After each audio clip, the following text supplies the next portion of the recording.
Muy buenas tardes para todas y algunos. Qué alegría ver el auditorio lleno, con un interés genuino por el tema de la primera infancia. Es un aspecto que para la Fundación Escarpeta Génico es nuevo. Nosotros somos una organización también nueva, tenemos 17 años de existencia y venimos tratando temas de calidad educativa, pero poco incursionando en temas de primera infancia, y queremos comenzar a poner en la agenda de nuestra organización, pero también en la agenda de la ciudad, junto con aliados, como ustedes conocerán ahora, la importancia de la primera infancia no solamente en materia de, si lo queremos ver instrumentalmente, en la incidencia que tiene en la educación formal del ser humano y en su desempeño académico, sino en la importancia del desarrollo de cualquier territorio. Y creo que eso nos hace falta comprenderlo. Creo que hemos instrumentalizado demasiado el porqué de la primera infancia solamente por un tema de desarrollo cognitivo, que el niño aprende mejor, la motricidad fina, gruesa, etc. Pero no hemos entendido la importancia de la primera infancia como asegurar para cualquier sociedad ciudadanos y ciudadanas que construyen, aportan, tejen, pero que también son capaces de imaginar, soñar, proponer, y creo que todo nace desde ese ejercicio. Por lo tanto, para la Fundación es supremamente importante este tipo de eventos. Nosotros los hemos denominado Transformando Destinos, porque queremos poner en discusión que la educación trasciende la institucionalidad, la educación trasciende cualquier esfera formal de educación, valga la redundancia, sino que va más allá, y por eso nos da alegría encontrar un público tan interesado en esta materia. Debo de decir y hacer quedar para mi compañera, yo le decía, no te preocupes, que el que más nos va a llenar el público va a ser primera infancia. Y así, David, está muy pronto el siguiente evento, tranquila, este tema, por fortuna, hoy cada vez está interesando más. Quiero explicar también que Transformando Destinos va a tener una suerte de diálogos. El anterior fue con Jairo Buitrago, con la importancia del cuento en la primera infancia. El primero de todos los diálogos que hemos realizado se denominó, estaba alrededor del tema de la importancia de la cultura y la educación. Ahí tuvimos a la maestra Mari Grueso, y pronto tendremos otra suerte de temas como la importancia de la salud mental en el desarrollo del ser humano y en su fase educándose a nivel general, y tendremos el tema, por supuesto, de salud mental transversal, el tema del suicidio. Y esto para decirles que la educación no la instrumentalicemos, veamos más allá con los agentes que trabajamos y con los niños y niñas que trabajamos, veamos en ellos, que estoy convencido que para ustedes es así, pero como esto va a ser retransmitido, que veamos en los niños lo que son, un ser humano no a futuro sino en presente, y que está en proceso cada vez de cualificación. Entonces, nuevamente darles las gracias, y que encuentren en esos espacios de Transformando Destinos la posibilidad de seguirnos todos cualificando de manera conjunta. Muchas gracias. Bueno, a continuación les voy a presentar el perfil de estas mujeres. Inicio por Natalia Brujes, a mano izquierda. Natalia es mamá, psicóloga y magíster en la educación, con amplia experiencia en el trabajo con primera infancia bajo una perspectiva de derechos, promoción de buenas prácticas y prevención de violencias. Es apasionada por la educación infantil desde un modelo que centra sus esfuerzos en la mirada de los niños y niñas como constructores activos de su entorno, su desarrollo, sus ritmos y la formación de formadores.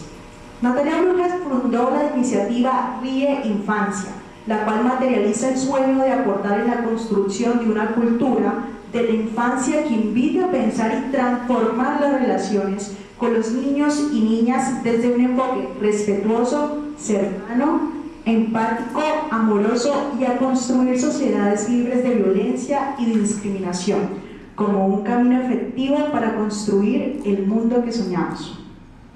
A mano derecha les voy a presentar a María Elisa Corgi, quien es nacida en Cali en 1962, de padres santanderianos, mamá de Laura y María Alejandra, convertidas hoy en dos mujeres maravillosas que le inspiran siempre a dar lo mejor.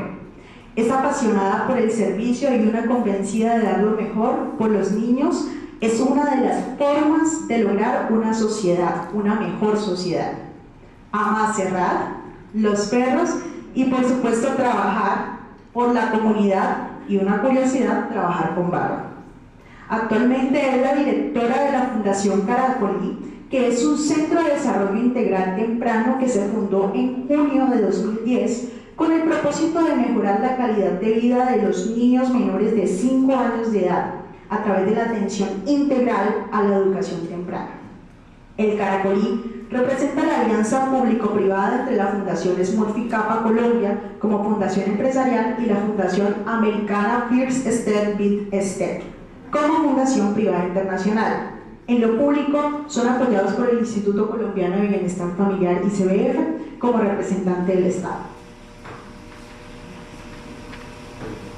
En la mitad contamos con Liliana Sarria Parra, quien es psicóloga de la Universidad del Valle, especialista en administración de la Universidad ICESI y es magíster en gobierno de esta misma entidad. Y ha tenido importantes logros como servidora pública durante 13 años de carrera y más de 15 años de trabajo con y por la comunidad. Ha ejercido encargos como coordinadora del Grupo de Protección del ICBF Regional Valle del Cauca y actualmente se está desempeñando como directora encargada del ICBF Valle del Cauca. El Instituto Colombiano de Bienestar Familiar ICBF, muchos ya lo conocen, es la entidad del Estado colombiano que trabaja con la prevención y protección integral de la primera infancia y adolescencia, el fortalecimiento de los jóvenes y las familias en Colombia, brindando atención especialmente a aquellos en condiciones de amenaza, inobservancia y vulneración de sus derechos. Muy bien, sin más preámbulos, vamos a compartir un video para dar inicio a esta charla.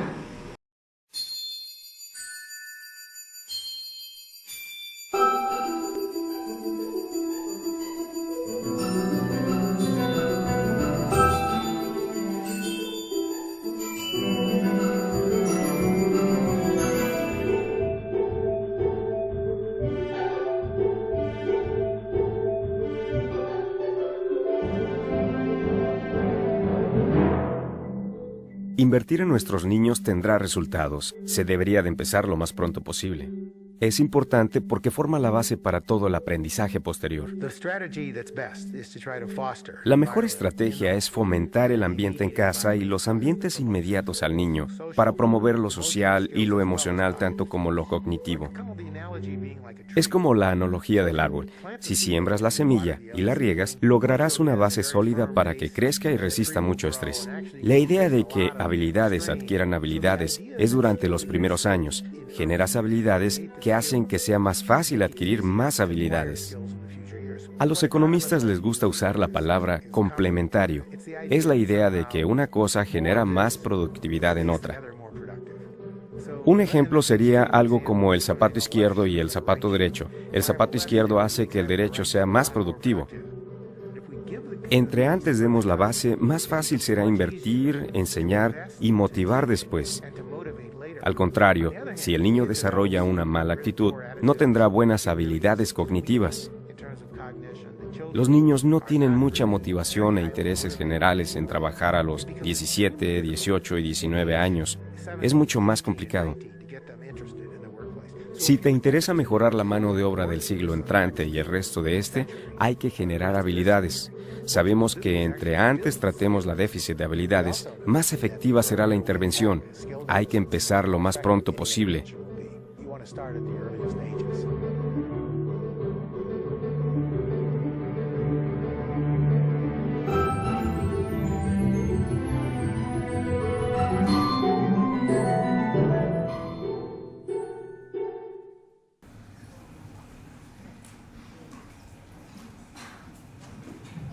Bueno, yo creo que buenas tardes para todas y para todos. Este video nos da la apertura a lo que queremos hablar y que corresponde muy bien con lo que es el título de este conversatorio, y es la primera infancia como cuna de la educación. Y vale la pena preguntarnos por qué la primera infancia es la cuna de la educación, por qué es tan importante estos primeros años de vida. Y yo quiero iniciar como psicóloga contándoles que el cerebro se está desarrollando desde el mismo momento de la gestación. Cuando estamos en embarazo, debemos comenzar a pensar que desde la semana 23 a la 25 ya se están formando neuronas, se está formando el sostén de todo nuestro sistema nervioso central, que es el que responde. Y cuando nace este niño y esta niña, su cerebro es como una plastilina que se moldea de acuerdo a las experiencias y relaciones que tiene en su entorno. Y esas experiencias y relaciones están mediadas ¿por quién? Por nosotras, por nosotros, por quienes son sus cuidadores principales. El cerebro del niño es el reflejo del cerebro del adulto. Por eso es tan importante hablar de educación, pero remitirnos a la primera infancia. Y como lo decía Víctor, no en el sentido es que son el futuro, porque yo he visto que muchas veces nos desgastamos diciendo los niños y las niñas son el futuro. Bueno, ¿y qué estamos haciendo en el presente? ¿De qué forma nos estamos relacionando con estos niños y con estas niñas? No sé, mis compañeras, ¿qué tienen que decir al respecto? Gracias, Natalia. Pues yo creo que esto que acabamos de ver de James Heckman, que yo creo que de alguna manera todos estamos familiarizados, y valga la pena decir que la estrategia de Cero a Siempre, que creo que todos los que estamos aquí sabemos de qué se trata, se basa o se hizo en Colombia basándose precisamente en el ejercicio que le dio el Premio Nobel de Economía a James Heckman, donde él logra demostrar que los países desarrollados que hicieron toda la inversión en primera infancia tuvieron una rentabilidad mayor y una rentabilidad social. Yo creo que eso es también de lo que hablaba ahora Víctor, y es que, y él hace la analogía, cuando hacemos la mejor inversión en la primera infancia, pues vamos a tener un ciudadano de bien que es lo que todos queremos.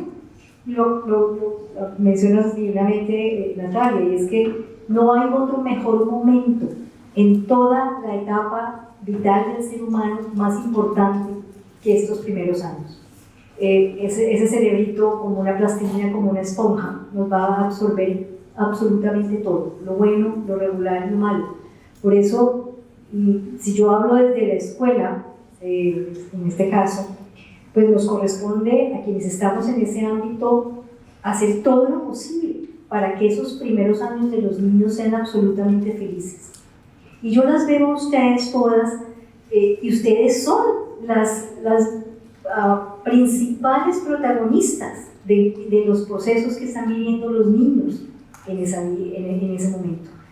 Es una maestra la que logra el cambio no solo en el niño, en la familia, porque la escuela tiene que trabajar mancomunadamente con la familia.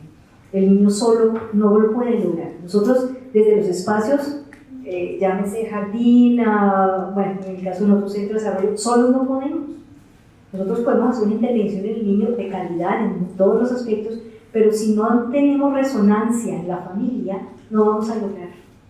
Y por eso es absolutamente indispensable, o sea, lograr la calidad en todos los aspectos para los niños, en infraestructura, es bellísimo si lo pueden tener, en la parte de nutrición, que mejor si tenemos toda unos alimentos que correspondan a esa etapa, a esa necesidad nutricional de esta etapa.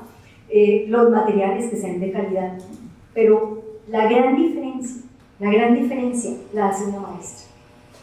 Una maestra es la que puede hacer la diferencia en la vida de ese niño.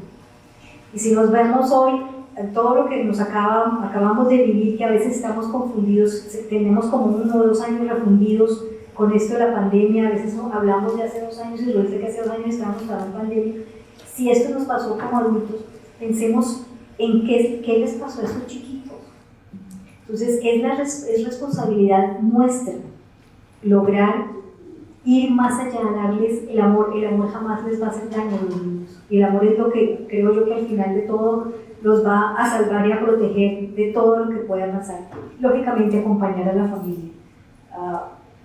Que, retomando lo que dice María Elisa, dice la maestra es muy importante. La maestra también hablamos de cuidado principal, mamá, papá. ¿Y por qué esa importancia?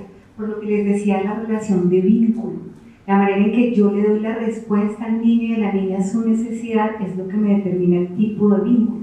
Y un vínculo adecuado está asociado a un buen desarrollo cerebral. ¿Por qué? Porque el vínculo es como un juego de pelota. Hagan de cuenta que vamos a jugar tenis. El niño nos manda una pelota. Yo, cuidadora principal, mi función es responder. Si no respondo ante el juego, ¿qué pasa? El niño se aburre, no juega, no es entretenido, pero si yo respondo, hay receptividad, entonces ya hay un juego dinámico. Y así es como se va fortaleciendo el vínculo. hicieron, y lo pueden buscar, que se llama un experimento del rostro inexpresivo, ¿sí? Que es muy conocido. Entonces ponen a una mamá con su bebé y la mamá le está jugando al bebé y la bebé está completamente conectada, está sonriendo, está feliz, y de un momento para otro la mamá pone su rostro inexpresivo. La niña comienza a tratar de llamar la atención de mamá. Esto es como lo que les decía el juego de la pelota. Se mueve la mano, sonríe, hace una cosa, y la mamá, una dura, completamente inexpresiva. ¿Qué pasa? Está chiquita, entra en angustia, comienza a llorar. Por supuesto, ahí acaba el experimento y la mamá la retoma y ella vuelve otra vez a tener calma. Pero eso nos demuestra muy bien cómo funciona el vínculo. ¿Qué ocurre cuando un niño, una niña, mamá o papá o cuidador docente no le responde? Entra en esa angustia. Y esa angustia es lo que hace que haya un estrés que cambia la alteración cerebral. ¿Se acuerdan de la plastilina? Bueno, eso funciona así. Nuestro cerebro se desarrolla desde aquí abajo hasta aquí arriba. Esta parte de arriba se desarrolla ya, yo creo que algunas personas aún no lo tenemos, no lo tienen porque estás alrededor de los 20, 25 años. En esta parte donde está el tallo cerebral es donde está todo el tema instintivo. Cuando el niño tiene hambre llora, cuando quiere algo va a llorar, es instintivo. Sobrevivencia, cuando un bebé está chiquito. Luego viene todo el sistema límbico que está relacionado con su emoción, donde nace la tristeza, donde nace la alegría, igual ocurre en nosotros, ahí está. Y que es lo que hablamos los educadores, que es la corteza prefrontal, donde están todas las habilidades blandas que queremos conseguir, la del ciudadano, que sea empático, que sea crítico, que resolucione los problemas, está acá. El niño y la niña todavía no tienen desarrollada esta parte, porque comienza desde acá, desde muy pequeño, y es función de cada una de nosotras, de nosotros, hacer esa conexión. Por eso es tan importante el rol que ejerce cuidador, cuidadora allí. Entonces, por ejemplo, con estas habilidades que tú dices, queremos ciudadanos empáticos y invertimos en ciudadanos empáticos. ¿Dónde se formó la empatía? ¿Dónde nació? Como el arbolito que estaba ahí, cuando mamá, papá, docente respondieron de manera adecuada al balbuceo de un bebé. Entonces, el sistema se va formando desde habilidades muy simples a habilidades muy complejas. Bueno, yo no puedo empezar a hablar sin agradecer la presencia de todas estas maestras, de todas estas agentes educativas. Nos da mucha emoción a todo el equipo que está aquí del ICBF. Aquí tenemos a la coordinadora del grupo de ciclos de vida y nutrición, la persona que lidera todo el tema de servicios y atención de la Regional Valle, y los compañeros, por supuesto, que son los artífices del Sistema Nacional de Bienestar Familiar en el departamento.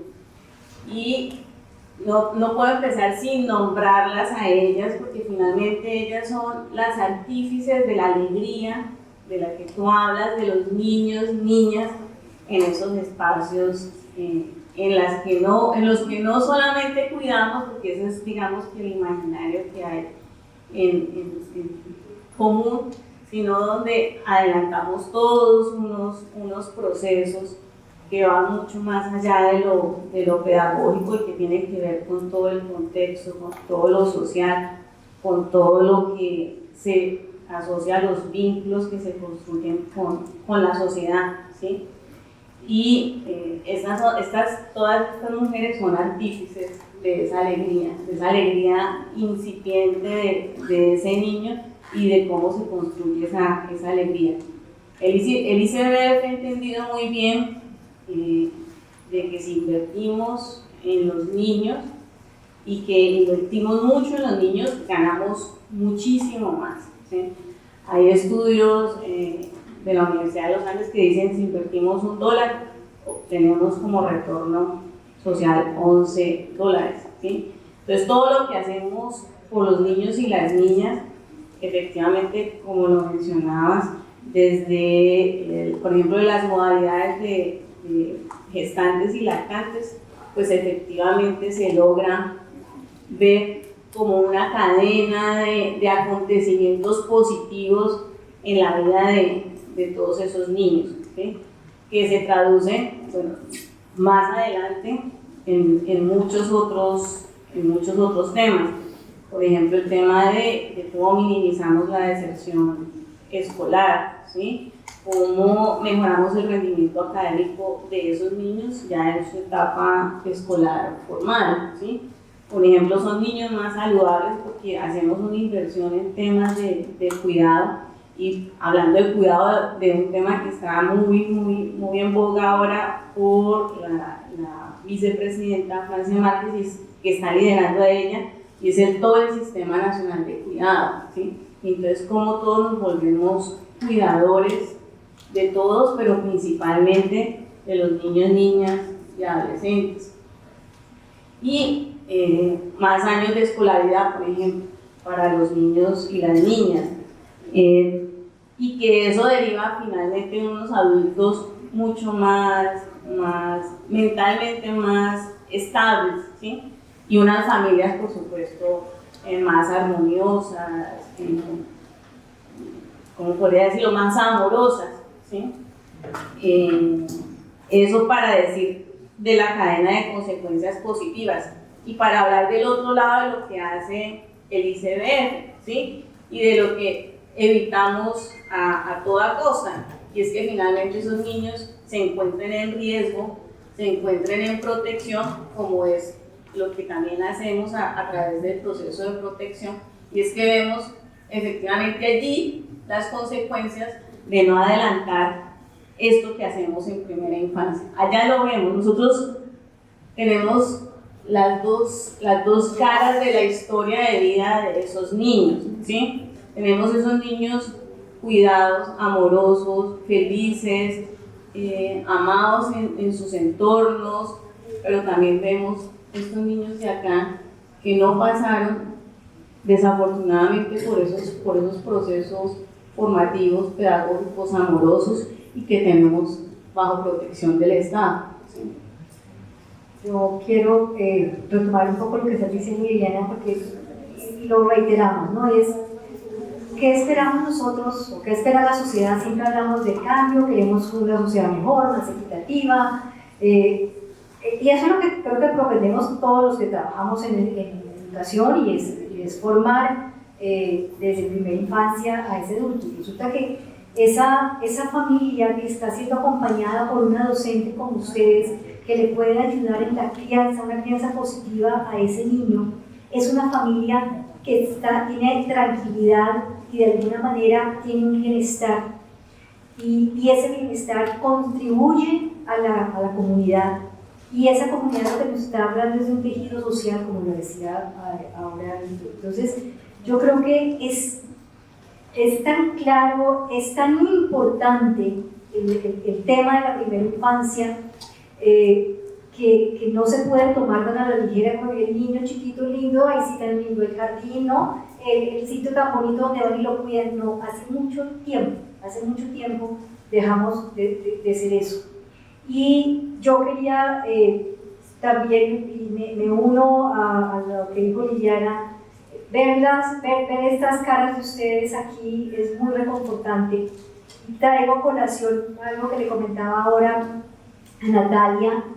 En el año 1982, el 11 de diciembre exactamente, un gran colombiano, Gabriel García Márquez, recibe el Premio Nobel de Literatura. Y en su discurso de ese día, y lo pueden buscar, hace mención a su primera maestra a los 5 años. Esa primera maestra de la escuela Montessori de un pueblo polvoriento de la Cataca, que logró sembrar en él el amor por la literatura a los 5 años de edad, en su primera infancia. Entonces, si eso lo podemos ver, y hay un libro que lo recomiendo, está agotado, muy agotado, pero a mí me encanta, es un libro que escribe Beatriz Farga, que se llama La maestra y el Nobel, y cuenta precisamente eso, cómo en el año 1932, imagínense cómo serían las calles de Aracataca, un pueblo polvoriento. Tal vez no eran las mejores instalaciones, las que nos soñamos, y muchas de las que inclusive tenemos hoy. ¿Quién hizo la diferencia? Una maestra. Una maestra amorosa logró sembrar en ese niño una semilla, y le dio al mundo un elemento absolutamente maravilloso que a los colombianos nos llena de orgullo, y Yo personalmente amo a Gabo, su literatura. Entonces traigo a colación eso para poder entender la profundidad de esto. Ustedes, cada uno de ustedes tiene en ciernes, se puede tener en ciernes a un Gabo, a un ser humano que está forjándose allí. Y qué pena que tomo otro ejemplo, tal vez no tan amable, pero porque Gabriela Mistral era un poco triste, pero en su libro, en uno de sus poemas menciona precisamente eso, dice, al niño no le podemos decir mañana, su tiempo es hoy, sus huesos se están formando, su sangre está creciendo, su nombre es hoy. Yo creo que es eso lo que tenemos que tener absolutamente claros, aquí y sobre todo aquí, quienes trabajamos con niños. A ellos, el tiempo de ellos es hoy, es ya. Y es lo que estamos diciendo también un poco ahora, que los niños no son el futuro, los niños son el futuro, el presente, el pasado, son todo para la sociedad. Qué lindo lo que dices, María Elisa. Yo siempre pienso, si como adultos fuéramos conscientes del impacto que tenemos sobre la vida de un niño y una niña, seguro pensaríamos la manera en que nos aproximamos a ellos y a ellas. Yo siempre les hago una reflexión a las profes y a los papás y a las mamás, ¿cuál es el ciudadano ideal que tenemos en la cabeza? Hacemos un ejercicio, ¿qué ciudadano ideal tenemos? Piensen en alguna habilidad ustedes en este momento de un ciudadano ideal. Y esa habilidad, ¿dónde se forma? ¿Y cuánto tiempo yo le estoy dedicando a eso en mi cotidianidad, en el día a diario para hacerlo? Y cuando digo cuánto tiempo es como maestra, no una charla, porque ya sabemos que estas habilidades de ciudadanos y ciudadanas no se aprenden en el aula, sino se aprenden en la relación, ¿sí? Como les decía al comienzo, el niño y la niña su cerebro es el mapa del cerebro de su papá, de su mamá, de su cuidador, de su cuidadora. La manera en que nos aproximamos, nos relacionamos, el tipo de experiencias que les damos cotidianamente genera como un mapa mental en su cabeza que les informa cómo va a funcionar la vida. Por eso es tan importante, y si fuéramos tan conscientes de eso, seguramente como sociedad nos relacionaremos de una manera distinta. Pensando un poco lo que tú mencionas, el tema de los adultos y los nuevos retos que tiene la entidad, ¿sí? Con toda la apuesta programática del plan de desarrollo. Las maestras muy pronto conocerán un nuevo reto que tiene la entidad y es lograr motivar e inspirar a los cuidadores y a los padres de esos niños, ¿sí? Entonces ya lo hacemos con los niños, ya le damos alegría a los niños, pero hay un reto mucho más grande y que digamos que el ICBF lo ha tocado de manera muy superficial porque tenemos escuela de padres, tenemos reuniones con los padres, pero ¿cómo vamos a lograr nosotros como agentes educativos incidir positivamente en esas familias, en esos cuidadores? Es demostrar la empatía que le estamos pidiendo a ese niño, es ponerla a nosotros también. ¿Estamos acaso en los zapatos de esa familia, saber qué está pasando con esta familia que muchas veces puede ser familia que tuvo que salir de la zona de conflicto armado, sin nada, dejando atrás todo, llegó aquí, acá, llegó a Jumbo, a la casa del familiar de un primo, de un amigo, a dormir 3 personas en una cama, y nosotros como docentes de ese cuando y señora, pero usted mañana tiene que traer al niño en estas condiciones. ¿Es justo eso? Entonces tenemos que irnos más atrás. Porque nosotros podemos pedirle a esa madre unas condiciones mínimas, pero ¿qué está pasando emocionalmente con esa mamá que tuvo que dejar atrás todo? Que posiblemente está sola, que tiene 2 niños más que tiene que buscar dónde se los van a recibir, que no sabe si su tiempo en ese municipio va a ser largo, corto, no sabemos. Y ahí me acabo de acordar de algo, y es los migrantes. Nosotros somos un CDI de 610 niños y en algún momento llegamos a tener cerca de 200 niños venezolanos que tenían todas las condiciones, con CISBEN, con registro civil, con padres colombianos, venezolanos, de todos. Era el niño por encima de todo, y era la angustia nuestra, porque veíamos ese niño en la calle con una mamá vendiendo, tratando de vender cualquier cosita, veíamos, recuerdo mucho el caso de un carrito con aguacates, y el niño entre la caja de los aguacates, y yo decía, ¿cómo nos llevamos este niño para acá? ¿Qué hacemos? ¿Qué hay que hacer? O sea, es buscar, la responsabilidad nuestra es buscar minimizar todos los obstáculos posibles para rescatar y llevar a ese niño a un entorno seguro, a un entorno protector, que le dé paz y tranquilidad por un tiempo, mientras esa madre o esa familia logra encontrar un asidero y sosegarse. Yo creo que es una responsabilidad no solamente del Estado, de sociedad civil, de cualquier colombiano, tiene esa responsabilidad de ir más allá y de preocuparse un poco por qué está pasando, porque es que ese niño el día de mañana puede ser la persona con la que yo voy a trabajar, con la que uno de mis hijos se va a tener que enfrentar, o sea, enfrentar quiero decir en el sentido bueno de la palabra, o van a tener que ser compañeros. Entonces yo creo que tenemos que pellizcarnos. Yo decía ahora a Liliana que creo que hay una barrera que derribar, y es que a veces sentimos como sociedad que los niños le pertenecen a el ICBF. No, los niños son de todos. Los niños, y como bien lo dice una frase africana, se necesita toda una aldea para acompañar y para crecer con un niño. Y yo creo que nosotros, si algo creo que tenemos es solidaridad, y tenemos que mostrarla más que nunca con estos chiquitos que han pasado momentos tan difíciles, los nuestros y los ajenos, porque finalmente son ciudadanos del mundo, y eso es lo que nos llama a trabajar. Yo quería agregar allí algo, porque la maestra me ven con un poco de incertidumbre cuando digo que el ICBF va a ajustar su oferta programática a las necesidades de la comunidad.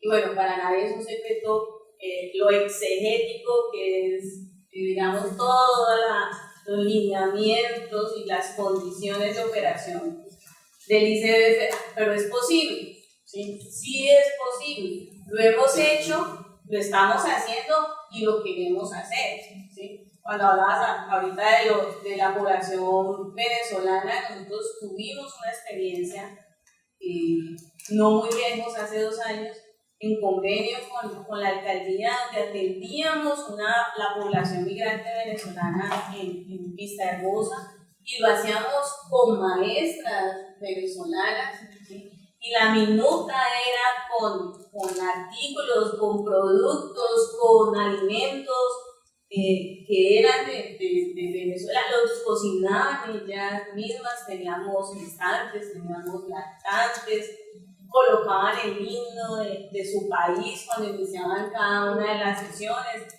cantaban sus cuentos.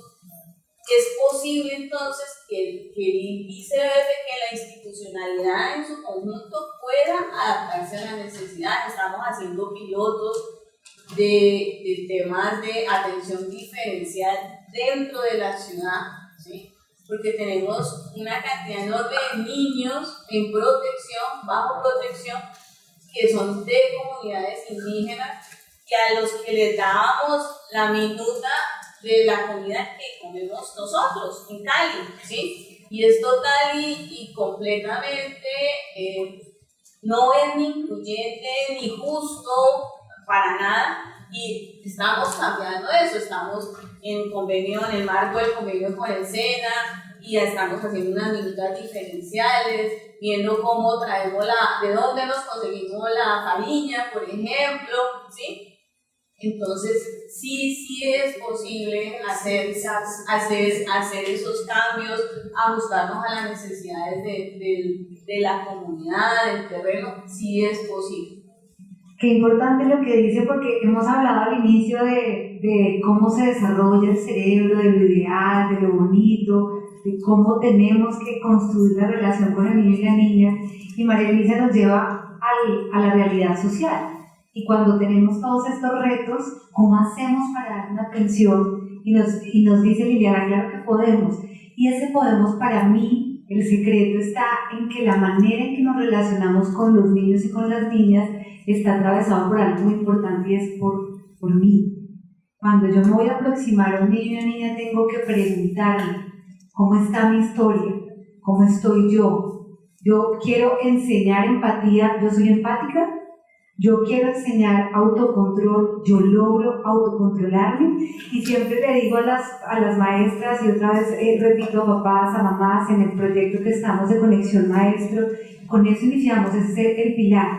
El trabajo donde tú estás, el niño o la niña que tienes de hijo o que estás cuidando, es un espejo para mí, es un espejo de tu realidad, que muestra en ti que hay que fortalecer, que hay que mejorar. Entonces, el ejercicio del cuidado de niños y niñas de manera adecuada, indudablemente está atravesado por mí, por ti, por tu historia, por tus necesidades. Y antes de pensar en lo bonito, en lo ideal, tengo que pensar, bueno, ¿qué tengo que ajustar en mí? Hay tres cosas que yo creo que son fundamentales para lograr eso. Yo pienso, la escucha. La capacidad de escucha que debe tener la persona, el cuidador, el adulto que está al lado del niño en primera infancia es absolutamente, es determinante. Es escuchar y no solamente las palabras, los gestos, las emociones, el silencio, el sueño. El niño nos habla, solito a veces dormido, ese niño que se duerme tanto, ¿qué está pasando? ¿Qué está pasando? Entonces, yo creo que la escucha es fundamental. Para mí el segundo ingrediente es la pasión por lo que hacemos.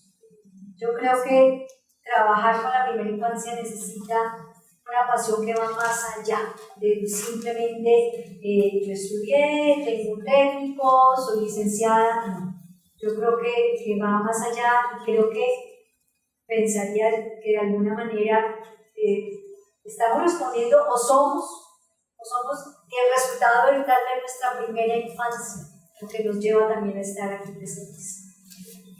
Y para mí el tercer ingrediente, y lo menciona Liliana, es unos currículos pedagógicos, unos proyectos pedagógicos coherentes con el territorio donde está el niño.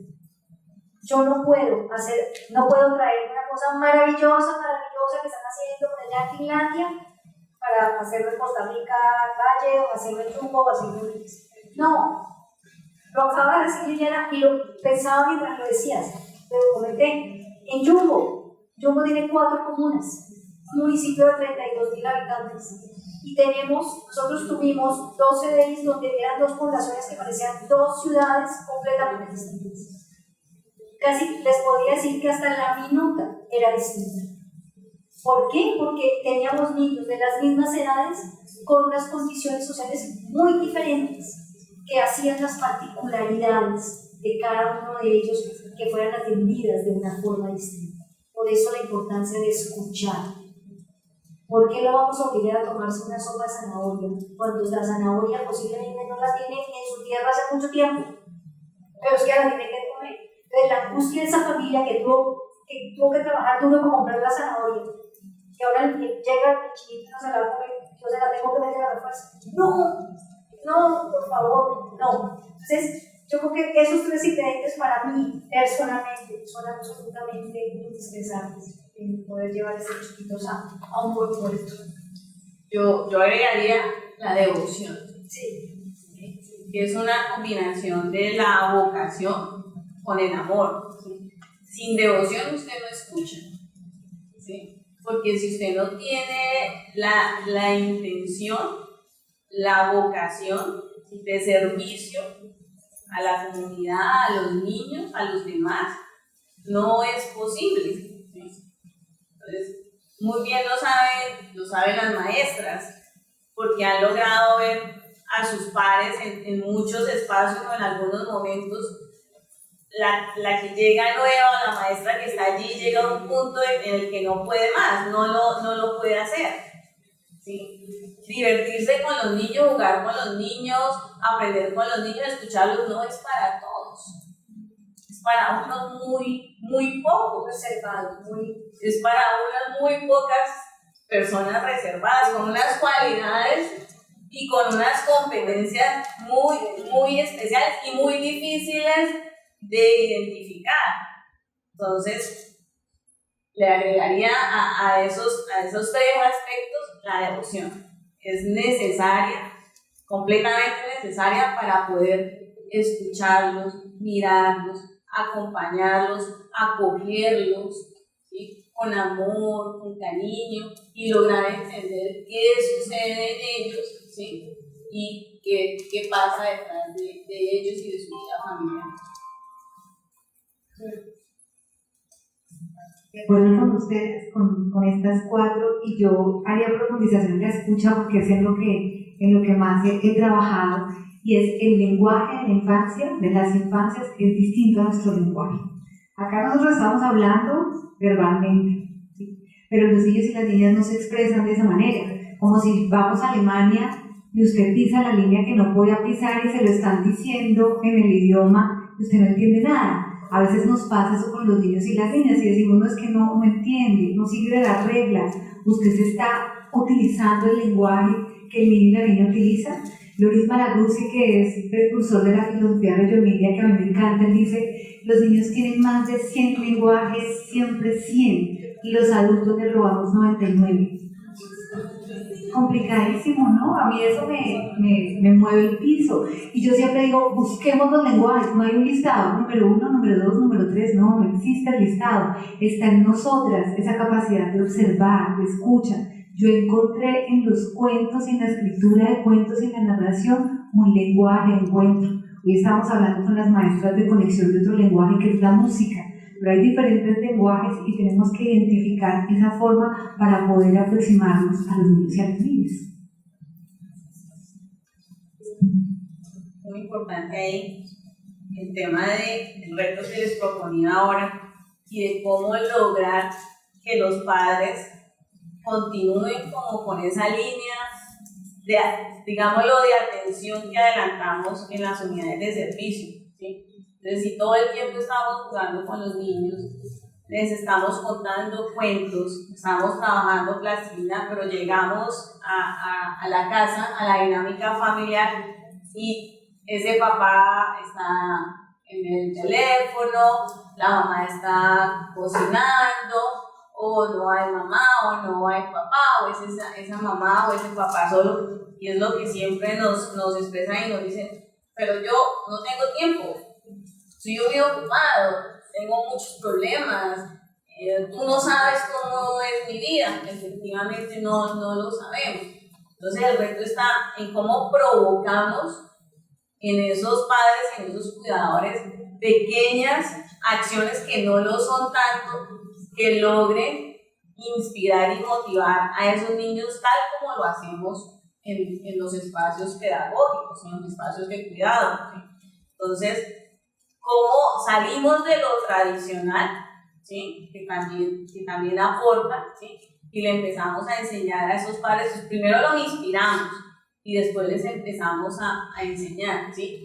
Pequeñas cosas, por ejemplo, como no leer un cuento, porque al padre le cuesta tomar el cuento, quizás no lo tiene en su casa, sino cuéntale una historia, un relato de tu propia vida, ¿sí? Algo bonito, algo alegre, o dile a ese niño que te cuente y te invente una historia, ¿sí? Ya en la cama, durmiendo, a la hora que lo logras cobijar, que le dices una oración.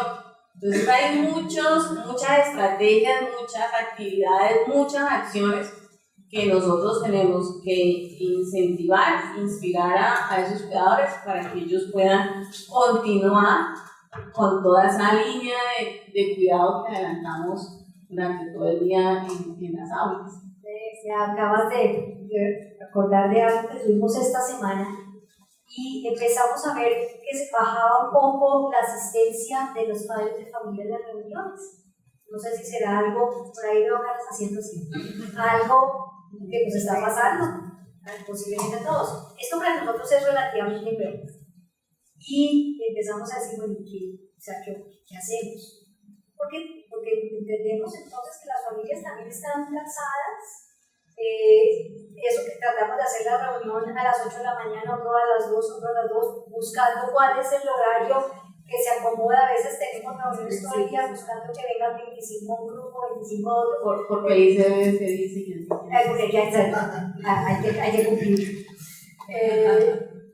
Pero es eso, o sea, volvemos a lo mismo, solo no podemos. Entonces, se nos ocurrió, porque sabemos y vemos con mucha frecuencia que el que está acompañando en la mañana y en la tarde que recoge es una abuelita. Seguimos, bueno, pues vamos a hacer reuniones de abuelitos. ¡Oh, sorpresa!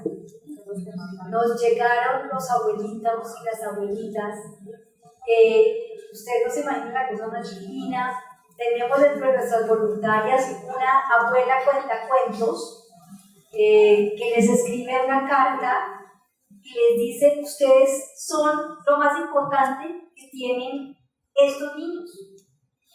Y nos encontramos con unos abuelos que decía no, es que yo le hablo al niño porque es que a la niña yo no le sé hablar.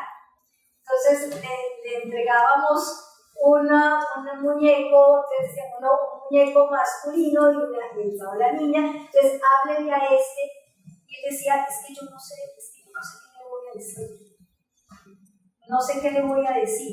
Entonces a veces no tienes que decirle nada, es decirle, darle un beso, darle un abrazo, aquí estoy, sentarse en silencio al lado, es para él importante también. Entonces, quería contar esto porque creo que es un recurso al que tenemos que pues nosotros lo estamos viendo y lo encontramos muy positivo. Y lo otro que nos pareció divino es que nos dejaron unas notas donde decían los abuelos: nunca nadie me había invitado. Nunca nadie me había dicho que yo era importante en este ambiente para este niño. Entonces nos dimos cuenta que ese abuelo que trae tradición, trae cultura, trae conocimiento, es un factor que tenemos que exprimir en el buen sentido de la palabra para descargar de alguna manera a ese padre, esa madre, ese hijo, ese adulto que está en la orilla, que está trabajando, se está esforzando y no puede cumplir con su rol como nos estamos nosotros. Entonces es una forma de decir: présteme a este abuelo, yo también lo acompaño y vamos juntos con el niño. Traigo esto a colación porque me acaba de acordar y creo que nos da una idea también de por lo que estamos pasando, y seguramente ustedes también en sus espacios verán que no es fácil con las familias, y no por eso las podemos juzgar, definitivamente.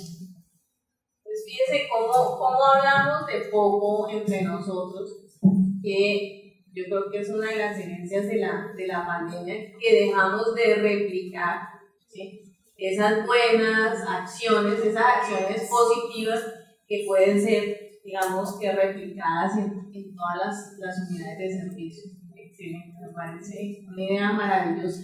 Efectivamente, los padres no están asistiendo a las convocatorias que les hacemos, ¿sí? Entonces, las maestras, no, reportémoslo al ICBF porque entonces allá hay una vulneración de derechos, hay un riesgo, entonces llega el ICBF con su defensoría de familia, entonces el padre se enoja ya no solamente con la maestra, sino con el ICBF. Y ahí se rompió la relación que necesitamos, se rompió esa relación que necesitamos para sacar ese niño. Ahí el único que prestó fue el niño. Exactamente. Entonces, ¿cómo generamos acciones propositivas, creativas, que logren incidir e inspirar a esos padres, más allá de la postura siempre del deber ser, ¿sí?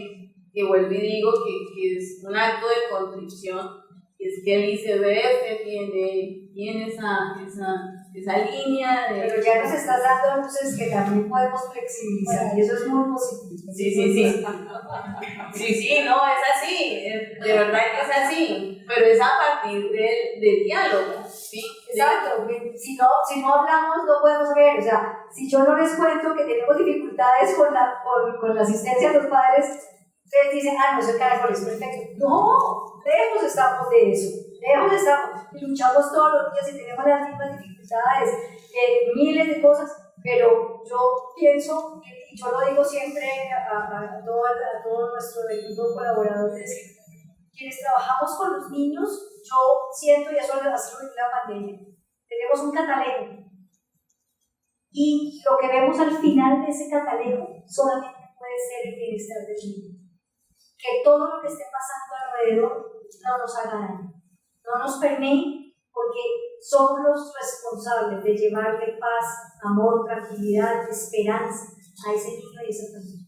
Entonces no dejemos de mirar por ese catalejo y ver siempre lo positivo en medio del ruido que nos esté generando la ciudad, el país y el mundo entero.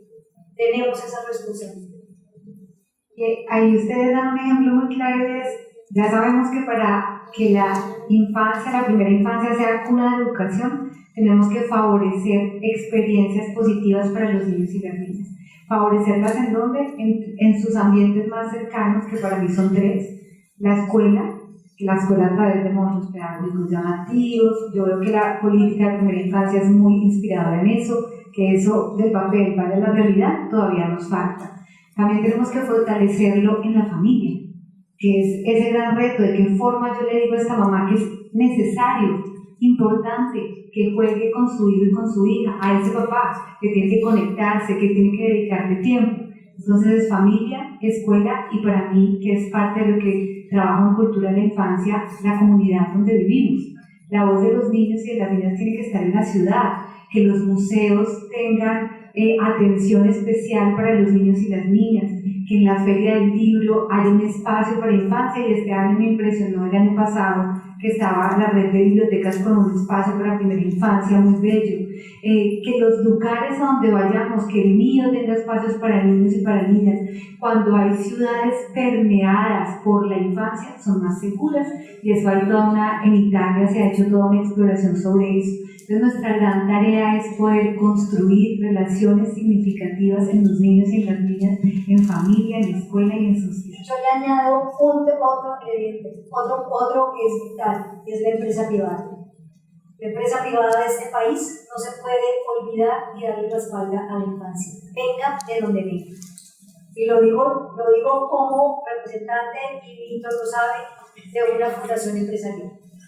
Creo que es absolutamente necesario, es prácticamente un deber moral con este país, que hemos tenido en deuda por la infancia, ser responsables desde la empresa privada para el acompañamiento y darle lo mejor a los niños. El tema de la articulación no es sencillo. Para nada. Pero es posible. Sí, y lo tenemos que decir nosotros, que incluso internamente nos cuesta trabajo, ¿sí? Porque articular temas de prevención y de protección no es nada fácil. Digamos que el ejercicio que se hace desde el sistema nacional es lo que finalmente ha logrado colocar muchos puntos de encuentro. Tú lo decías ahora, niño, familia, comunidad. ¿Cómo empezamos a hacer articulación en búsqueda de unos objetivos muy particulares? Coloco un ejemplo, la transición armónica, ¿sí? Que es un tema con el que tendremos mucho más tiempo de debate, pero que, por ejemplo, la entidad ha estado adelantando el acompañamiento de casos exitosos, ¿sí? La compañera coordinadora del ciclo de vida, Diana Gil, nos proporcionó un dato sobre tránsito armonioso, y queríamos tocarlo aquí porque nosotros sabemos que es un tema sensible con la propuesta de la reforma a la educación, ¿sí? Es un tema sensible porque desde el lugar de lo pedagógico, donde estamos casi la mayoría, pues no lo vemos muy bien, ¿sí? Porque se tienen que dar unas condiciones, porque las maestras tienen que estar preparadas, porque tiene que existir todo un ambiente armónico, como lo dice desde el lineamiento del ICBF, para que ese niño efectivamente logre ese tránsito hacia la escolaridad formal. En el Cerrito hay un CDI que funciona con, digamos, paralelamente allí los niños que ya están en su escuela formal, ¿sí? Y digamos que hay toda una preparación de esas maestras alrededor de ese tránsito, y los niños de primera infancia comparten espacios tanto pedagógicos como lúdicos con estos otros chicos, y pareciera ser que allí logramos encontrar el clic del tránsito.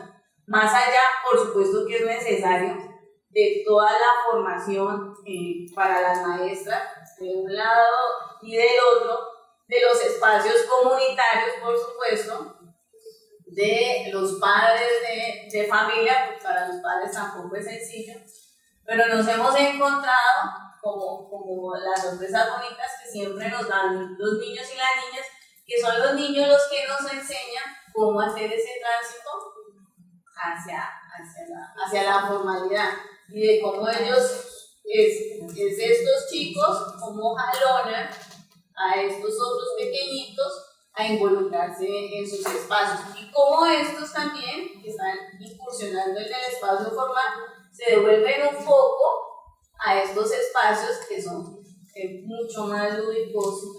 Qué bonito eso, qué bonito. Liliana retoma el tema porque nos han preocupado las personas que trabajamos con primera infancia. Para quien no está en contexto, es que va a haber una reforma donde los colegios distritales van a asumir, los colegios públicos van a asumir la educación desde los 4 años. ¿Sí? Desde los 4 años, entonces eso ha producido en nosotros, a mí personalmente, pues como una reflexión lo que dice Liliana. Por eso cuento esta buena experiencia. A mí personalmente, y debo hablarlo desde mi experiencia, que pasa que he visto que culturalmente existe un afán impresionante por que el niño lea, escriba, ingresarlo de una vez en un mundo adulto, ¿no? Y esa es una preocupación. Así como hablábamos del cerebro de aquí a acá, también está el derecho y izquierdo. En el izquierdo está todo el cerebro lógico, la escritura, las palabras, y en el derecho está la percepción, la emoción, la historia autobiográfica, y los colegios de manera precipitada, y papá y mamá ya hablan 4 idiomas, 5 idiomas, se han querido centrar en el hemisferio izquierdo, olvidando el hemisferio derecho. Y acá lo que necesitamos es una integración, ¿no? Y es mi angustia y mi afán está más relacionado con ese afán de nosotros como adultos de introducir al niño y a la niña en un mundo académico, quitando todo el potencial que hay allí en los primeros años de vida.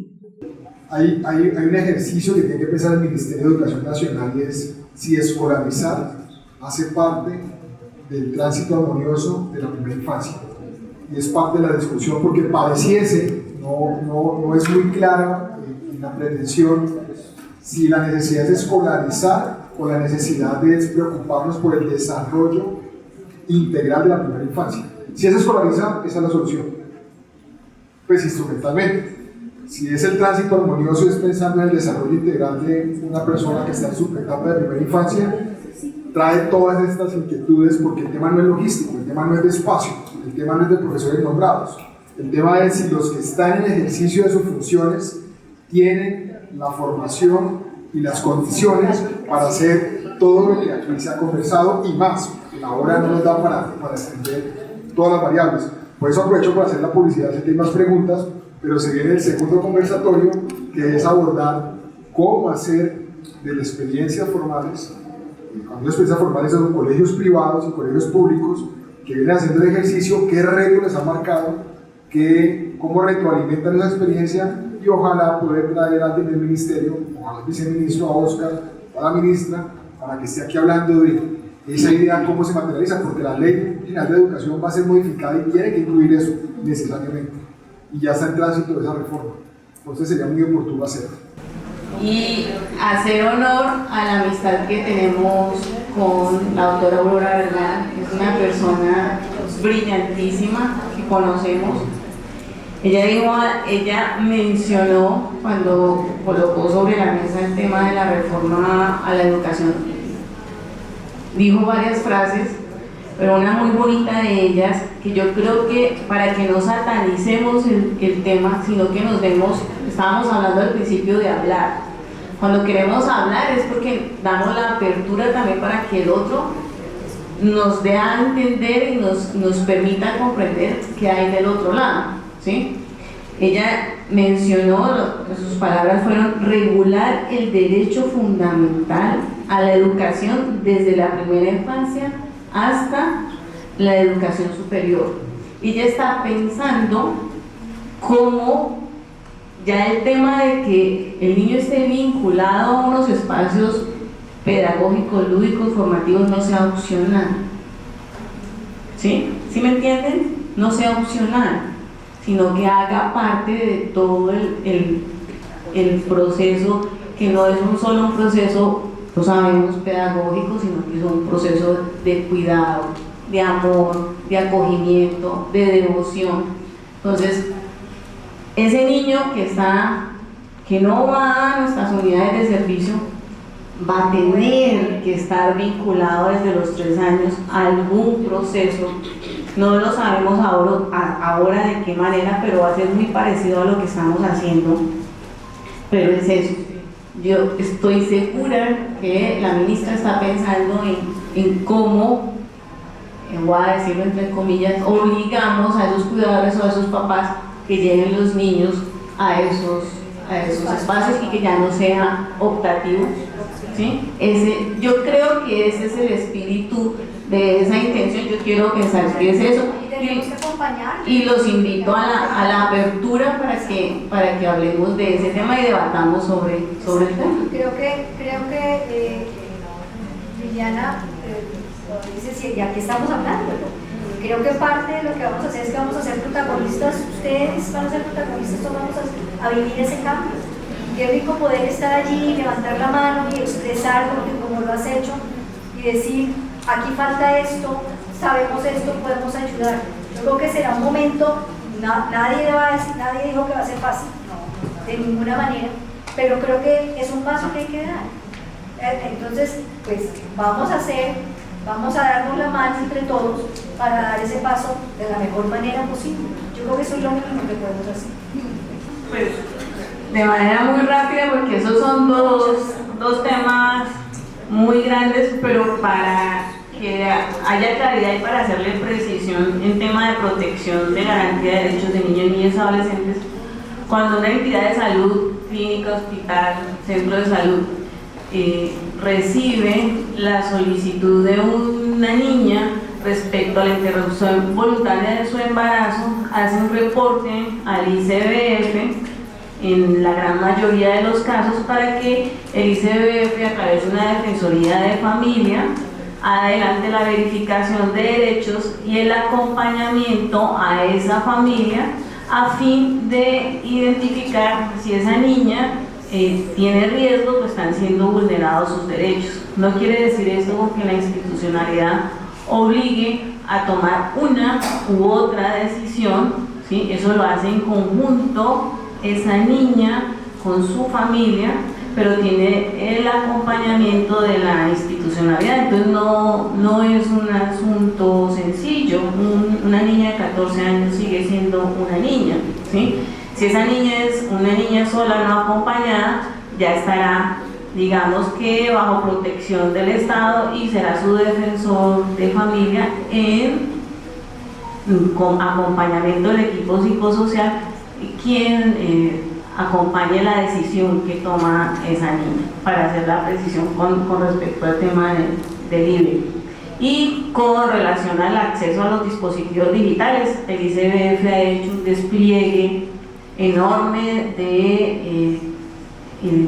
del decálogo de cuáles son la incidencia o la exposición, cuáles pueden ser las consecuencias de la exposición a todos los medios digitales por parte de los niños, niñas, adolescentes, y nosotros hemos sido reiterativos que quienes finalmente establecemos cuáles son los parámetros, el acceso, la norma, somos los adultos, ¿sí? El niño por sí solo no acude al dispositivo digital. y todo el proceso de formación que nosotros tenemos es más encaminado a los cuidadores y a los adultos, ¿sí? Porque finalmente somos nosotros quien vemos que está jugando mucho y le pasamos el celular, o queremos estar tranquilos y le pasamos la tablet. Entonces yo los invito a que acudan hasta la página web del ICBF. Tenemos un contenido poderoso, potente para usted como miembro de la comunidad educativa, para que pueda replicarlo y compartirlo con sus estudiantes, con sus profesores, con sus colegas.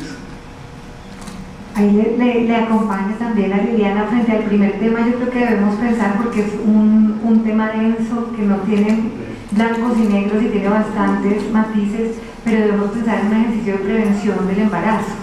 El embarazo tiene que ser deseado, el ejercicio de la paternidad y la maternidad tiene que ser muy consciente.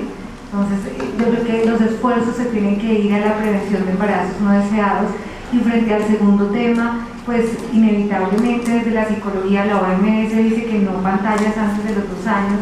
Hay psicólogos que son mucho más radicales y dicen hasta los 5 años no es satanizarlos, pero lo ideal es que un niño y una niña entre menos contacto tenga con una pantalla, más favorable su experiencia y su desarrollo. Claro, la vida cotidiana, mi hijo está en vacaciones y yo estoy trabajando y a veces tengo que prender el televisor, y por eso no me voy a declarar mala mamá y no puedo, sino voy a buscar, aparte de ese televisor, darle otra experiencia favorable en el niño. Vamos a ir con la última pregunta para cerrar.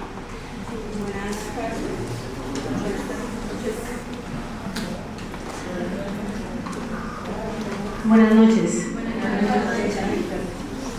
Bueno, mi nombre es Bernarda Ariza. Durante toda la charla estuve mordiéndome los codos porque todas las opiniones que ustedes nos han compartido ha suscitado en mí una reflexión, un análisis, y siento que son temas que a nosotros, que me imagino que todos los que estamos aquí nos apasiona la primera infancia, estamos interesados y tenemos como cosas que opinar y que preguntar. Bueno, voy a hacer énfasis en algunas cositas muy cortas, y se me quedó en la cabeza algo que dijeron inicialmente, y es que el cerebro del niño es el reflejo del cerebro del adulto. Y efectivamente, ¿no? El niño es el reflejo de todo lo que observa, del lugar en el que vive. Y de ese modo siento entonces que en ese cerebro del adulto debe ser muy importante al momento de tomar decisiones, tanto grandes decisiones como una reforma educativa, como cosas de la cotidianidad, y es primero qué concepción se tiene de ese niño, cómo se percibe a ese niño. ¿El niño es simplemente alguien a quien yo le enseño cosas, o es alguien que necesita otro tipo de recursos, de experiencias? Y en ese sentido también en la educación propiamente, ¿cuál es el papel que va a tener en el jardín, en el CDI o en la escuela? Eso es muy importante porque lo mencionaba Natalia, que el niño, bueno, va al colegio, va al jardín, pero ¿qué esperamos de él? Que aprenda a leer y escribir, que aprenda a socializar, que aprenda a identificar quién es él, quiénes son los demás, un entorno social. Entonces siento que esas son preguntas que hay que tener muy en cuenta cuando se aborde ese tema de esa reforma, que me toma por sorpresa porque no estaba informada frente a eso. Por otro lado, también entender que los niños no aprenden tanto de las palabras, es decir, si uno le dice al niño, si está bien, va un poco lo que decía Natalia, que la experiencia que uno tiene con los niños está 100% atravesada por la experiencia de uno como persona, y lo que uno es lo que uno brinda, y los niños son tan perceptivos que se dan cuenta de todo. Cuando uno los ve y los regaña con rabia, cuando uno los trata de guiar con amor, con paciencia. Entonces esa es como la invitación. También, bueno, por ejemplo, nos decimos hay que enseñar a los niños la lectura, el amor a la lectura, pero venga, yo leo, a mí me gusta leer, yo disfruto de eso. Yo cómo le voy a leer con pasión, con amor a un niño si yo no disfruto esa actividad. Y es precisamente por eso, porque ellos se dan cuenta. Si a mí me motiva algo, yo puedo impregnar esa emoción en lo que estoy haciendo, pero y si no, entonces ¿cómo voy a pedirle yo a la familia, a la mamá, sí, que le lea o que esté con él y que lo acompañe cuando no tiene, digamos, ese contexto de que eso lo que ellos hacen es muy importante e impacta directamente en el aprendizaje de ese niño y en su desarrollo? Entonces, como para finalizar, me parece muy importante esa estrategia que están considerando, bueno, no sé si ya está en marcha, de trabajar con familias y cuidadores, porque como le decía la profe, muchas veces los contextos no nos dan para poner en práctica todo lo que sabemos y queremos y deseamos y que sabemos que es lo más provechoso para los niños, pero sabemos que son esos cuidadores, esas familias, las personas que, bueno, deberían estar siempre apoyándolo. Y en caso de que no esté la maestra, la escuela, los recursos necesarios, que esa familia, que esos profes, que son los que están constantemente con ellos, tengan esas herramientas, comprendan la valía que tienen ellos como ese rol que guía, que orienta, que es el modelo de esos niños, pero que también entiendan quién es ese niño, cómo funciona su cerebro, su aprendizaje, que esté ligado a unas bases de neurodesarrollo, que comprendan toda esa parte que, pues bueno, unas pinceladas nos dieron aquí. Y bueno, por último, agradecer el espacio. Me emociona muchísimo este tema. Yo pues soy especialista en neurodesarrollo y aprendizaje, soy fonoaudióloga. Entonces, este tipo de espacios no son muy comunes. Ahora último que se está hablando cada vez más y más, y siento que es la oportunidad para que todos empecemos a pensar, a reflexionar y a aprender frente al tema, y que podamos también nosotros mismos desde nuestro jardín, escuela, como rol de profes, de tías, mamás, hablar del tema y a compartirlo con las personas que están en relación y en contacto con esta primera infancia. Gracias. Bueno, para cerrar, le queremos dar las gracias a todos por haber asistido a este evento, por supuesto a nuestras invitadas, y queremos terminar esta noche con un momento muy especial. Tenemos a Natalia Brujes, que además de todas sus labores con la primera infancia, es escritora y quiere compartir con nosotros un cuento que nos inspira, que nos pone a soñar, pero sobre todo que nos hace entrar en la realidad tan bonita y todo lo que podemos hacer. Como encontré en los cuentos un lenguaje, he escrito 2 cuentos infantiles, y esta historia que les voy a leer es un cuento que refleja todo lo que hemos hablado, por eso lo traigo a colación. Se llama El secreto del hada. El hada mágica nos cuenta que tiene uno de los secretos para transformar el mundo, construyendo el sueño de caminar territorios de paz, donde el conflicto se enfrente sin violencia, donde la diferencia se respete, las posibilidades de alcanzar las metas sean igual para todas las personas, los niños y las niñas puedan correr sin temor en las calles, donde vivamos en armonía con nosotros mismos, con las personas que nos rodean y la morada que habitamos. Un lugar donde la risa de la infancia nos contagie, su lenguaje mágico nos enseñe y su capacidad exploradora nos motive. Un mundo que cuide el aire que respira, la tierra que camina, la comida que siembra, el agua que bebe y las especies con las que habita. El hada comparte el secreto llevándonos a tiempos no tan lejanos, donde mujeres y hombres de diferentes partes del mundo y con diferentes oficios han comprobado a través de la pregunta, la observación y la investigación la importancia de los primeros años de vida en la transformación personal y social. Recordó cómo fue evidente que desde la germinación de la semilla se están consolidando las bases de los nuevos ciudadanos y ciudadanas de este espacio llamado Tierra. El hada de capa azul y ojos brillantes saca un hilo de su mochila verde y comienza a tejer un piso mágico. Con cada puntada nos cuenta que el cerebro humano inicia de esta forma, comienza a establecer circuitos sencillos que son la base para tareas más exigentes. Así como todo en la vida, las actividades complejas se basan en lo simple. Dice la hada, y no es cualquier simplicidad, requiere de una base firme, sólida y estructurada para poder sostenerse. De esta manera, cada puntada representa una experiencia en la gestación y en los primeros años de vida, las cuales son las bases para formar los niños y niñas, resuelvan sus problemas, se interesen por el mundo, se relacionen con los otros, se apropien de su cuerpo, expresen sus emociones y las compartan. Por esta razón, las puntadas que no se tejieron al inicio de la base serán muy difíciles de tejer nuevamente. La firmeza del tejido depende del tipo de relaciones que las personas cercanas a los bebés establezcamos con ellos y con ellas. Esto se llama vínculo, decía la hada. Quienes escuchaban a la hada mostraron sorpresa frente a esa palabra. Ella, con su sonrisa luminosa, comentó que el vínculo agrupa las formas en que respondemos a las necesidades de los niños y las niñas, como un juego de balón. La calidad de la interacción depende de la forma en que recibimos y mandamos la pelota. Para que el juego sea entretenido debe ser recíproco, receptivo, constante, previsible, apropiado y que reconozca las particularidades y características de los jugadores. La intervención de la hada continuó. Las relaciones se construyen en el idioma que entendemos y cuando les hablo del idioma no estoy pensando en el castellano, hago referencia a la forma en que nos comunicamos y expresamos y de eso nos falta por aprender. Solemos restringir el lenguaje de los niños y las niñas a la palabra, olvidando que tienen diferentes formas de expresarse. Intentamos de manera precipitada sumergir a la infancia en un mundo adulto, perdiendo el privilegio de retornar las miradas exploradoras, el interés continuo, la pregunta presente, a las diferentes formas y hacer las cosas, la belleza de lo simple, al movimiento libre, al no tiempo, a los ojos de sorpresa, al descubrimiento de nuestro entorno y a disfrutar el instante.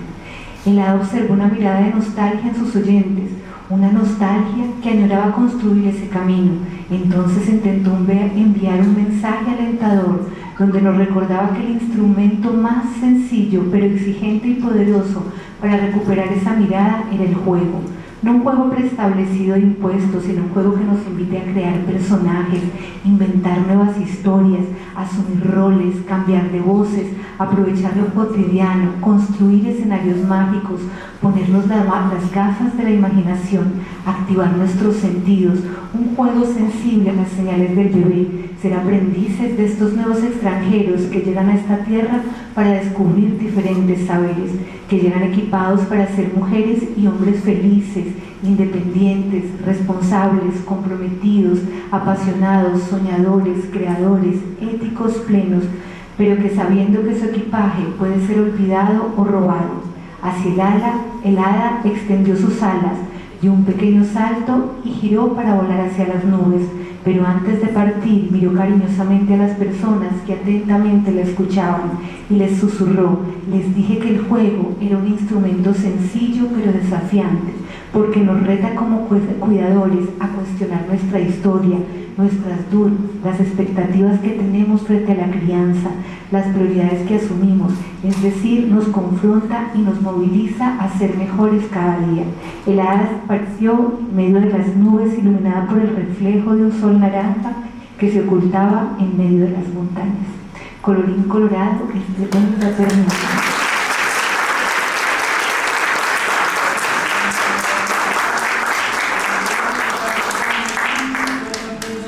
Muchas gracias a todos y los esperamos en nuestro próximo evento en septiembre. Síganos a través de todas nuestras redes sociales para estar atentos. Gracias.